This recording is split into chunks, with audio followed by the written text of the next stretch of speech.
Hi. இப்போது MyV3 ads media private லிமிட்டடோட GST filing பற்றி தான் நான் இப்போ பார்க்க போகிறோம். இந்த கம்பெனியோட ஜிஎஸ்டி பார்த்திங்கன்னா ஆகஸ்ட் 10, 2021 அன்றைக்கி ரெஜிஸ்டர் பண்ணியிருக்காங்க.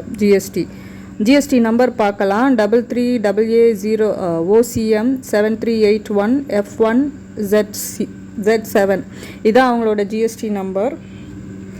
இவங்களுக்கு பார்த்தீங்கன்னா ஜிஎஸ்டியோட ஸ்டேட்டஸ் பாருங்கள். கேன்சல்டு சுவோ மோட்டோ, அதாவது May 9, 2000 இந்த வருஷம் May 9, 2024 இவங்களோட ஜிஎஸ்டி வந்து கேன்சல் பண்ணிட்டாங்க. சுவோ மோட்டோ ஏன் இது வந்து கேன்சல் பண்ணிட்டாங்கன்னு பார்க்கலாம். அதுக்கு முன்னாடி சில விஷயங்கள் பார்த்துடலாம். இவங்களோட ரிஜிஸ்டர்ட் அட்ரஸ் வந்து மவுண்ட் ரோட் போட்டிருக்கு. பிஸ்னஸ் ஆக்டிவிட்டீஸ் பார்த்தீங்கன்னா supply of services, export and import எல்லாம் போட்டிருக்கு.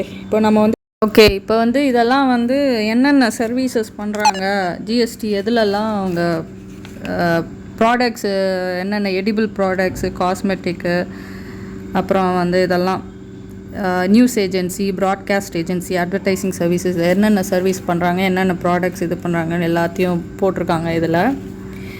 இதில் தான் ஜிஎஸ்டி பே பண்ணணும் ஆக்சுவலி அவங்களாம். ஜிஎஸ்டி ஃபைலிங் பார்ப்போம்.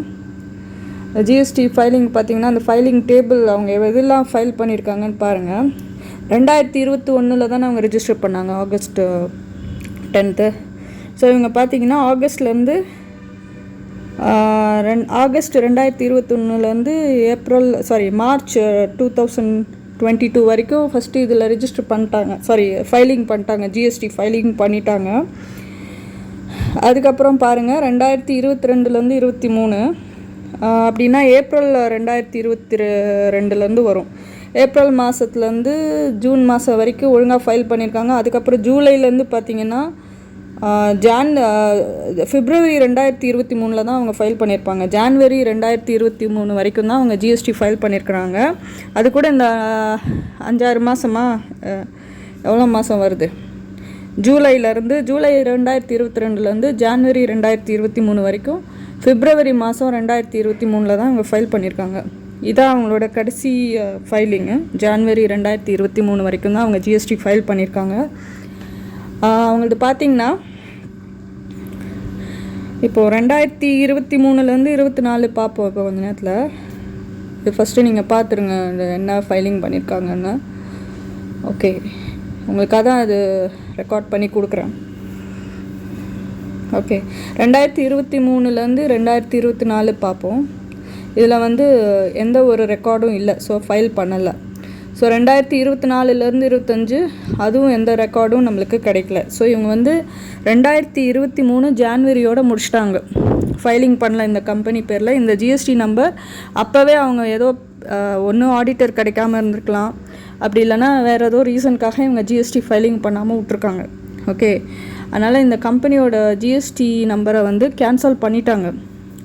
ஆனால் இன்னொரு விஷயம் இருக்குது, அது நான் வேறு வீடியோவில் சொல்கிறேன். இன்னொரு அவங்க இது பண்ணுறாங்க, சரியா? ஸோ வந்து இது வந்து ஜிஎஸ்டி கேன்சல் ஆனதுனால இப்போ அவங்க வந்து மே மாதமே வந்து 1 year வெயிட் பண்ணுவாங்க கேன்சல்.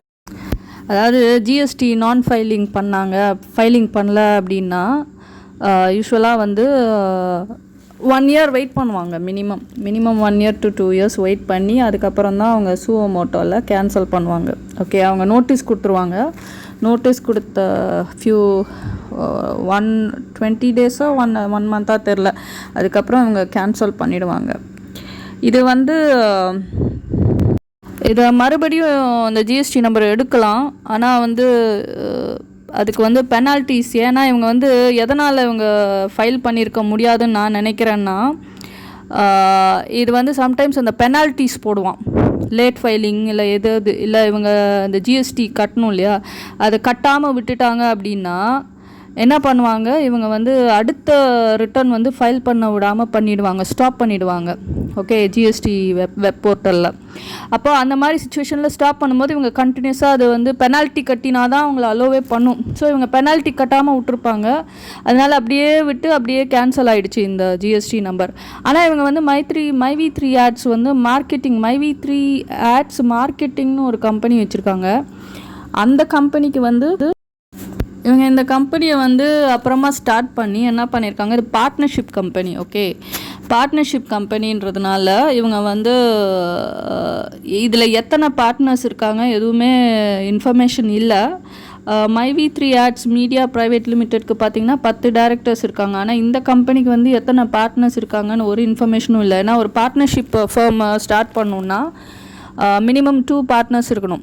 ஈவன் ப்ரைவேட் லிமிடெட்க்கு கூட மினிமம் 2 டைரக்டர்ஸ் இருக்கணும். ஸோ இவங்க 10 டைரக்டர்ஸ் இருக்குது. ஸோ அதே இதுதான் இவங்க வந்து ஜிஎஸ்டி வந்து இந்த மைவி3 ஆட்ஸ் மார்க்கெட்டிங்னு ஒரு பார்ட்னர்ஷிப் கம்பெனியை வச்சு அதில் தான் இப்போது ஜிஎஸ்டி பே பண்ணுறாங்க. ஆனால் அது கூட என்ன ப்ராப்ளம் அப்படின்னா, இவங்க வந்து அதில் கூட நீங்கள் இப்போ பார்க்கலாம் கொஞ்சம் நேரத்தில் என்னென்ன எது வரைக்கும் ஃபைலிங் பண்ணியிருக்காங்கன்னு. 2024 மே மாதம் வரைக்கும் ஃபைல் பண்ணியிருக்காங்க இவங்க. ஓகே, ஸோ இவங்க வந்து இந்த கம்பெனி பார்த்திங்கன்னா இந்த மைவி3 ஆட்ஸ் மார்க்கெட்டிங்கிறது புது கம்பெனி. ஆக்சுவலி வந்து இவங்களே க்ரியேட் பண்ண ஒரு பார்ட்னர்ஷிப் ஃபார்ம். இதோட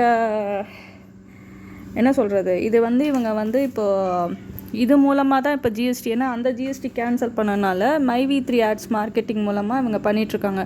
ஆக்சுவலி இந்த மாதிரி பண்ணக்கூடாது. ஏன்னா எந்த கம்பெனியில் அவங்க வந்து ஜிஎஸ்டி கேன்சல் ஆச்சோ அந்த கம்பெனியோட ஜிஎஸ்டி பெனால்ட்டிலாம் கட்டிட்டு தான் இவங்க வந்து கண்டினியூ பண்ணணும். அவங்க இந்த மாதிரி பண்ணுறாங்க.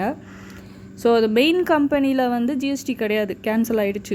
இதுவும் இப்போது இந்த ப்ராப்ளம் சட்ட சிக்கல் வந்ததுனால இப்போ இதுவும் இவங்க ஃபைலிங் பண்ணுவாங்களான்னு தெரியல. இந்த கம்பெனியும் இந்த பார்ட்னர்ஷிப் ஃபார்மும் கேன்சல் ஆகிறதுக்கு சான்சஸ் நிறையா இருக்குது.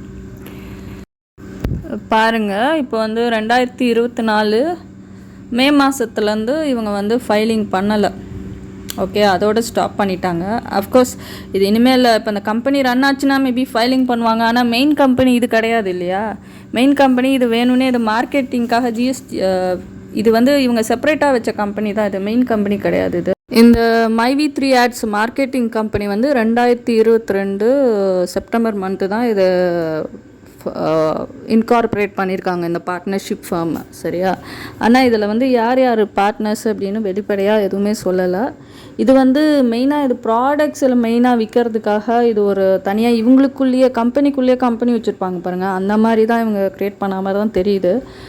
அண்டு இப்போ இதோட ஜிஎஸ்டியும் ஸ்டாப் ஆகிற மாதிரி தான் தெரியுது. சட்ட சிக்கல் இந்த கம்பெனி இருக்கிறதுனால இதோட ஜிஎஸ்டியும் கேன்சல் ஆகிறதுக்கு சான்சஸ் நிறைய இருக்குது. அண்ட் மெயின் கம்பெனியோட ஜிஎஸ்டி கேன்சல் ஆனதுனால ஐ திங்க் இந்த கம்பெனி மூடிடுவாங்கன்னு நினைக்கிறேன். ஏன்னா பிகாஸ் நிறைய சட்டங்கள் வந்து இவங்க ஃபாலோ பண்ணவே இல்லை. சரியா, ஸோ அதனால் சட்டங்கள்னால் கம்பெனிக்குன்னு நிறைய சட்டங்கள் இருக்குது. கம்பெனி லா, செக்யூரிட்டி லா, பிஸ்னஸ் லாஸ், லேபர் லாஸ், இந்த மாதிரி நிறைய சட்டங்கள் இருக்குது. இது எதுவுமே இவங்க ஃபாலோ பண்ணனால எப்போ வேணாலும் இந்த கம்பெனி மூடப்படும். இந்த கம்பெனி மீது உள்ள குற்றச்சாட்டுக்கள் வந்து நிரூபிக்கப்பட்டு விட்டால் கம்பெனி டைரக்டர்ஸ்க்கு வந்து கடுமையான தண்டனை கிடைக்கிறதுக்கு நிறையா சான்சஸ் இருக்குது. சரியா, அதனால் மைவி3 ஆட்ஸ் மெம்பர்ஸ் வந்து ரொம்ப ஹோப் வச்சுக்காதீங்கன்னு தான் சொல்லணும். கொஞ்சம் நியூட்ரலாக இருங்க. ரொம்ப பாசிட்டிவாக யோசிச்சிங்கன்னா கூட உங்களுக்கு நெகட்டிவாக போயிடுச்சு ரிசல்ட்டுனா அது கஷ்டம் தானே. ஸோ அதனால தான் இது ஒரு வார்னிங் வீடியோன்னு கூட வச்சுக்கலாம் நீங்கள். ஸோ உங்களை அலர்ட் பண்ணுறதுக்கு தான் நான் இந்த வீடியோ போட்டிருக்கேன். உங்களுக்கு புரிஞ்சால் சரி. தேங்க்யூ.